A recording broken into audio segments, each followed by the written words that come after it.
Hello children, आज फिर कक्षा 8 के छात्रों का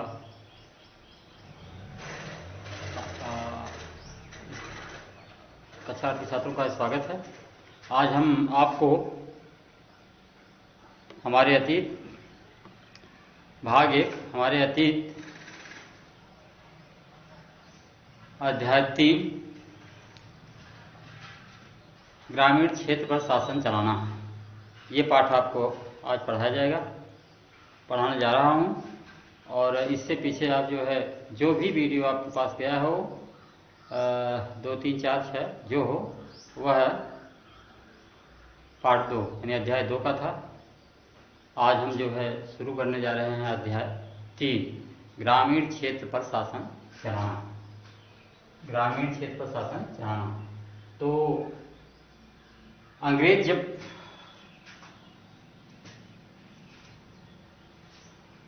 शहर में धीरे धीरे कस्बे में शहर में धीरे धीरे जब कब्जा कर लिए, उसके बाद फिर ग्रामीण गांव की तरफ रुख किए हैं। और साथ ही साथ में उनको कंपनी को दीवानी भी मिल जाती है। आर्थिक मामलों का जो क्षेत्र है वह भी उनके कब्जे में आ जाता है। 1700 चित्र नंबर 1 देख लेंगे। 1765 में रॉबर्ट क्लाइव मुगल बादशाह से बिहार और उड़ीसा की दीवानी ग्रहण करते हुए आप चित्र नंबर 1 में आप देख लेंगे। तो अब उसके विषय में आप देखें कि कंपनी दीवान बन गई। अब आर्थिक मामला भी उनके कब्जे में हो गया, उनके नियंत्रण में हो गया।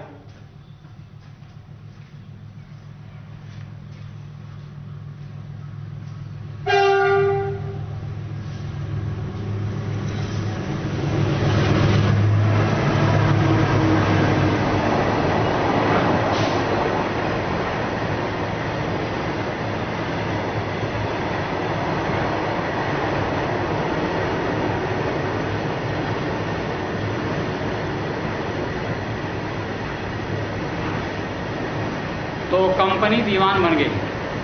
अब देखें कैसे कैसे क्या हुआ कि 12 अगस्त 1765 को 12 अगस्त 1765 को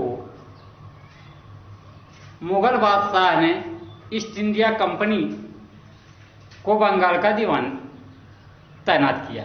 बंगाल का दीवान तैनात किया।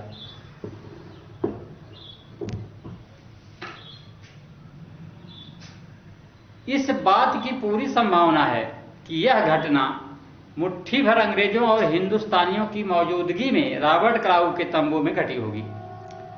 लेकिन ऊपर दिए गए चित्र में इसकी मौजूदगी में इस घटना की लेकिन ऊपर दिए गए चित्र में इस घटना को एक भव्य समारोह के रूप में दिखाया गया है। विशाल समारोह के रूप में दिखाया गया है। यह चित्र उस चित्रकार ने बनाया है जिसे रॉबर्ट क्लाइव ने अपने जीवन की यादगार घटनाओं को चित्रित करने का जिम्मेदारी सौंपा गया था।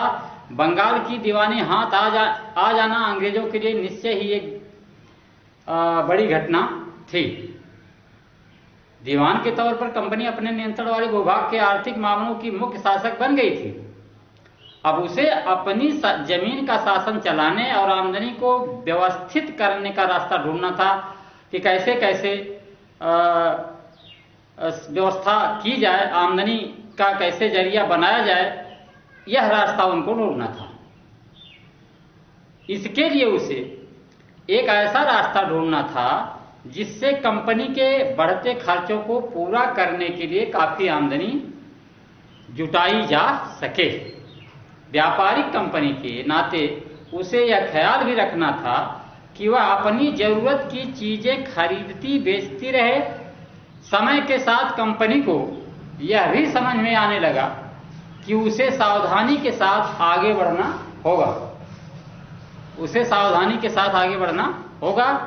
बाहरी ताकत होने की वजह से उसे उन लोगों को भी शांत रखना था जो गांव देहात में पहले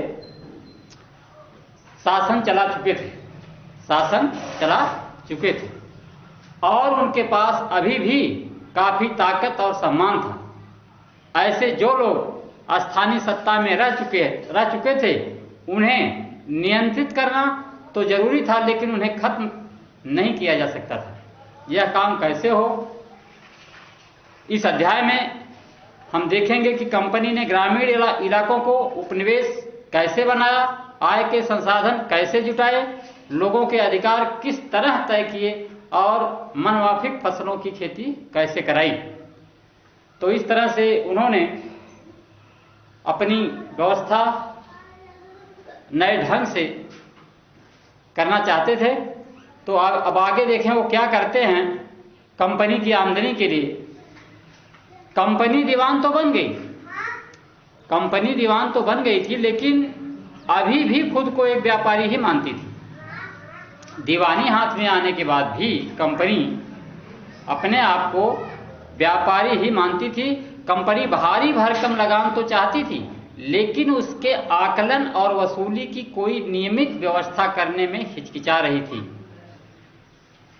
उसकी कोशिश यही थी कि वह ज्यादा से ज्यादा राजस्व हासिल करे और कम से कम कीमत पर बढ़िया सूती और रेशमी कपड़ा खरीदे। इसी कारण 5 साल के भीतर बंगाल में कंपनी द्वारा खरीदी जाने वाली चीजों का कुल मूल्य 2 गुना हो चुका था। 1865 से पहले कंपनी ब्रिटेन से सोने चांदी का आयात करती थी। 1865, बल्कि यहाँ नहीं होगा, यहाँ होगा 1765 होगा, से पहले कंपनी ब्रिटेन से सोने और चांदी का आयात करती थी और इन चीजों के बदले सामान खरीदती थी। अब बंगाल में इकट्ठा होने वाले पैसे से ही निर्यात के लिए चीजें खरीदी जा सकती थीं।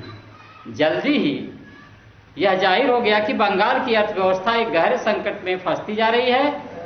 कारीगर गांव छोड़कर भाग रहे थे क्योंकि उन्हें बहुत कम कीमत पर अपनी चीजों को जबरन बेचनी पड़ती थी। किसान अपना लगान नहीं चुका पा रहे थे, कारीगरों का उत्पादन गिर रहा था और खेती चौपट होने की दिशा में बढ़ रही थी। 1770 में पड़े अकाल ने बंगाल में 1 करोड़ लोगों को मौत की नींद सुला दिया। ये 1770 की बात है। वहां अकाल पड़ा बंगाल में और करोड़ों लोग जो है मारे गए। इस अकाल में लगभग 1/3 आबादी समाप्त हो गई। अब देखें खेती में सुधार की जरूरत। अगर अर्थव्यवस्था संकट में थी तो क्या कंपनी अपनी राजस्व आय के बारे में आश्वस्त रह सकती थी? कंपनी के ज्यादातर अफसरों को यह लगने लगा था कि जमीन में निवेश करना और खेती में सुधार लाना जरूरी है। यह काम किस तरह किया जा सकता था, इस सवाल पर 2 दशकों तक बहस चली। आखिरकार कंपनी ने 1793 में अस्थायी बंदोबस्त लागू किया। इस बंदोबस्त की शर्तों के हिसाब से राजाओं और तालुकदारों को जमींदारों के रूप में मान्यता दी गई। उन्हें किसानों से लगान वसूलने और कंपनी को राजस्व चुकाने का जिम्मा सौंपा गया। उनकी ओर से चुकाई जाने वाली राशि अस्थायी रूप से तय कर दी गई। जो राशि उनको चुकाना था उसको फिक्स कर दिया गया, अस्थायी कर दिया गया कि इतना आपको देना होगा। उनकी ओर से चुकाई जाने वाली राशि अस्थायी रूप से तय कर दी गई थी। इसका मतलब यह था कि भविष्य में कभी भी उसमें इजाफा नहीं किया जाना था। अंग्रेजों को लगता था कि इससे उन्हें नियमित रूप से राजस्व मिलता रहेगा और जमींदारों को जमीन में सुधार के लिए खर्च करने का प्रोत्साहन मिलेगा। उन्हें लगता था कि क्योंकि राज्य की ओर से राजस्व की मांग बढ़ने वाली नहीं थी, इसलिए जमींदार बढ़ते उत्पादन से फायदे में रहेंगे। लेकिन उससे भी उस समस्या उत्पन्न हुई। मगर अस्थायी बंदोबस्त ने भी समस्या पैदा कर दी। कंपनी के अफसरों ने पाया कि अभी भी जमींदार जमीन में सुधार के लिए खर्चा नहीं कर रहे थे।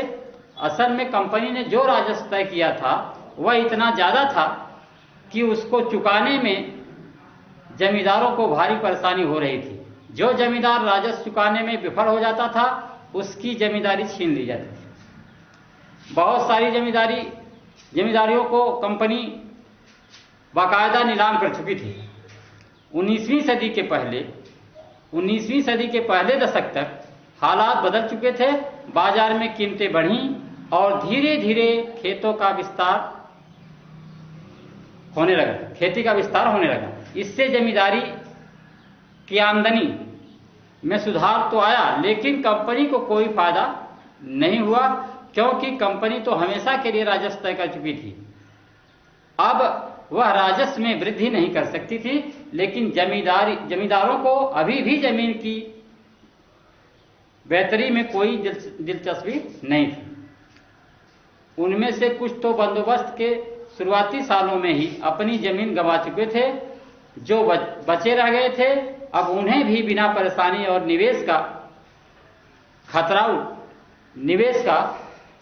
खतरा उठाए आमदनी की उम्मीद दिखाई दे रही थी।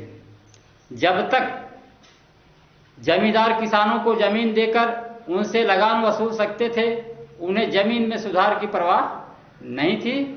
दूसरी तरफ गांवों में किसानों को यह व्यवस्था बहुत दमनकारी दिखाई दी।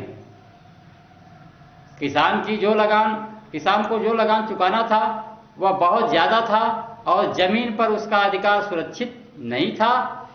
लगान चुकाने के लिए अक्सर महाजन से कर्जा लेना पड़ता था। अगर वह लगान नहीं चुका पाता था तो उसे पुश्तैनी जमीन से बेदखल कर दिया जाता था।